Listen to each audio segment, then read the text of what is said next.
السلام علیکم ورحمۃ اللہ وبرکاتہ۔ سامعین کرام،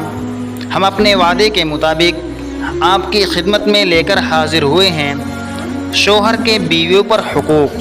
سامعین کرام، ایک انسان کے لیے ایمان کے بعد اس کے لیے بہترین بات یہ ہے کہ اس کے عقد میں ایک نیک بیوی آ جائے، جسے المرأۃ الصالحہ کے نام سے موسوم کیا گیا ہے۔ المرأۃ الصالحہ سے مراد ایسی نیک بیوی ہو جو شر پھیلانے والی نہ ہو، فساد برپا کرنے والی نہ ہو، بددین، بد زبان اور بد اخلاق نہ ہو، بلکہ دین، نماز اور روزے کی پابندی کرنے والی ہو، حلال اور حرام کا خیال رکھنے والی ہو۔ جس طرح شوہروں پر اپنی بیویوں کے کچھ حقوق اور کچھ ذمہ داریاں ہیں، اسی طریقے سے بیویوں پر بھی اپنے شوہروں کے کچھ حقوق اور کچھ ذمہ داریاں ہیں۔ قرآن کریم کے اندر ہے وَلَهُنَّ مِثْلُ الَّذِي عَلَيْهِنَّ بِالْمَعْرُوفِ۔ جس طریقے سے مردوں پر حقوق ہیں، اسی طریقے سے عورتوں پر بھی حقوق ہیں۔ اسی حوالے سے اس سے پہلے بھی ہم ایک ویڈیو بنا چکے ہیں جس کا عنوان ہے مردوں پر اپنی بیویوں کے حقوق، جس کی لنک ڈسکرپشن میں موجود ہے۔ اب آئیے آج کی ویڈیو کے اندر سنتے ہیں کہ بیویوں پر اپنے شوہروں کے کیا حقوق ہیں اور ان کی کیا ذمہ داریاں ہیں۔ سامعین کرام، اسلام کے اندر ایک بیوی پر اس کے شوہر کے کیا کیا حقوق ہوتے ہیں، اس کی اہمیت کا اندازہ آپ اس بات سے بھی لگا سکتے ہیں۔ آپ صلی اللہ علیہ وسلم نے فرمایا کہ اگر اس امت کے اندر سجدہ تعظیمی جائز ہوتا تو اس امت کی بیویوں کو یہ حکم دیا جاتا کہ وہ اپنے شوہروں کو سجدہ کرے۔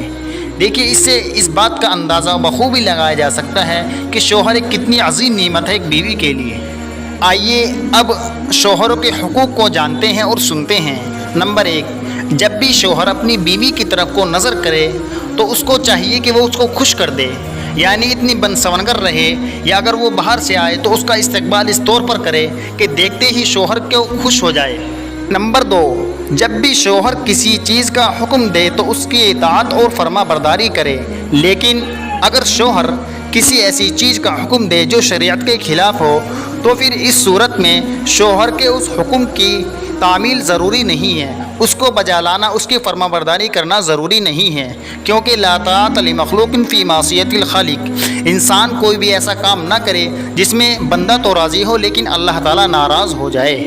نمبر 3، جب بھی شوہر گھر سے دور جائے یا گھر میں نہ ہو تو اس کی غیر موجودگی میں اس کی جان کی، اس کی مال کی، اس کی عزت کی اور اس کی آل و اولاد کی حفاظت کرے اور اپنی عزت نفس کی بھی حفاظت کرے۔ اسی طریقے سے شوہر کا ایک حق یہ ہے کہ بیوی اپنے شوہر کی اجازت کے بغیر نفلی روزہ نہ رکھے، یعنی اگر شوہر گھر پر موجود ہو تو اس کی اجازت کے بغیر نفلی روزہ نہ رکھے بلکہ شوہر کی اطاعت کرے۔ دیکھیے، اللہ اور اس کے رسول صلی اللہ علیہ وسلم نے شوہر کی اطاعت کو تمام نفلی عبادات پر فوقیت دی ہے، لہٰذا جو ثواب عورت کو روزہ رکھ کر ملتا،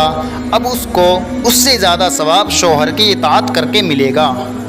اس لیے عورت یہ نہ سمجھے کہ وہ روزے سے محروم ہو گئی۔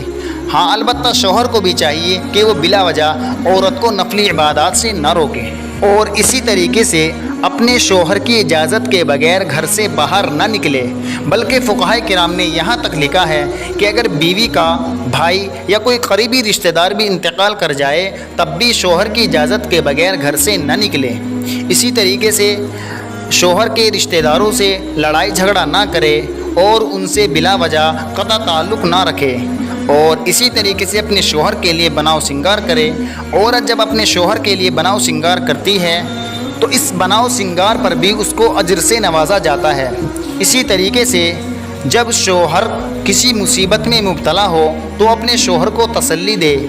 جیسے اچھے وقت میں اس کے ساتھ تھی اسی طریقے سے اس کے برے وقت میں بھی اس کے ساتھ رہے، اور اسی طریقے سے شوہر کو جس کا اپنے گھر میں نہ آنا پسند ہو اس کی اجازت کے بغیر اسے اپنے گھر میں داخل نہ ہونے دے، یعنی پہلے اپنے شوہر سے معلوم کر لے کہ فلاں آ رہا ہے تب اس کو اندر آنے کی اجازت دے۔ اسی طریقے سے اپنے شوہر کو حرام مال سے بچائے اور حلال کمانے کی ترغیب دے،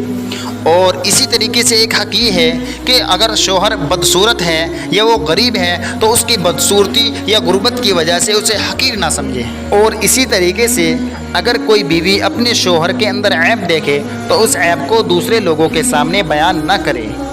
اور اسی طریقے سے ایک حق یہ ہے کہ دیکھیے اللہ تعالیٰ نے مرد کو گھر کا سربراہ بنایا ہے، گھر کے معاملات اللہ تعالیٰ نے مرد کے ذمے سونپے ہیں، اس لیے زیادہ حق فیصلے کا مرد ہی کو ہوگا، مگر بیوی کی بھی رائے لینی چاہیے، اس سے بھی مشورہ کرنا چاہیے، بیوی بھی رائے اور مشورہ دے سکتی ہے۔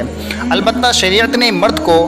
یہ ہدایت دی ہے کہ وہ حتی الامکان بیوی کی خوشنودی کا خیال رکھے،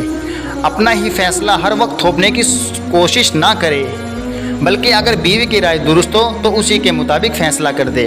اور بیوی کو بھی چاہیے کہ وہ اپنے مرد کو سربراہ تسلیم کرے، اپنے آپ گھر میں سربراہ بننے کی کوشش نہ کرے، کیونکہ اگر وہ اس کی ضد کرے گی یا اس کو لاگو کرنا چاہے گی تو یہ فطرت کے خلاف ہے، اس کا نتیجہ گھر کی بربادی کے سوا کچھ نہیں ہوگا۔ سامعین کرام، ایک لڑکی پر شادی کے بعد سب سے زیادہ حق اس کے شوہر کا ہوتا ہے، اور حدیث شریف کے اندر آتا ہے کہ جو عورت 5 وقتہ نماز پڑھتی ہے اور رمضان کے روزے رکھتی ہے اور اپنی عزت کی حفاظت کرتی ہے، اپنے شوہر کی اطاعت کرتی ہے، تو اس کو قیامت کے دن یہ اعلان کیا جائے گا اس کے حق میں کہ وہ جس دروازے سے چاہے جنت کے اندر داخل ہو جائے۔ بلکہ شریعت کے اندر تو یہاں تک کہا گیا ہے کہ اگر شوہر کے بدن کا پیپ عورت اپنی زبان سے چاٹ کر صاف بھی کر دے تب بھی اس نے اپنے شوہر کا ادا نہیں کیا، حالانکہ چاٹنے کا حکم نہیں ہے، بلکہ یہ صرف اپنے شوہر کے حقوق کی اہمیت کو بتلانے کے لیے بیان کیا گیا ہے۔ اور اللہ تعالیٰ فرماتے ہیں کہ میں کسی عورت سے اس وقت تک راضی نہیں ہوتا جب تک اس سے اس کا شوہر راضی نہ ہو جائے۔ دیکھیے کتنی بڑی بات ہے،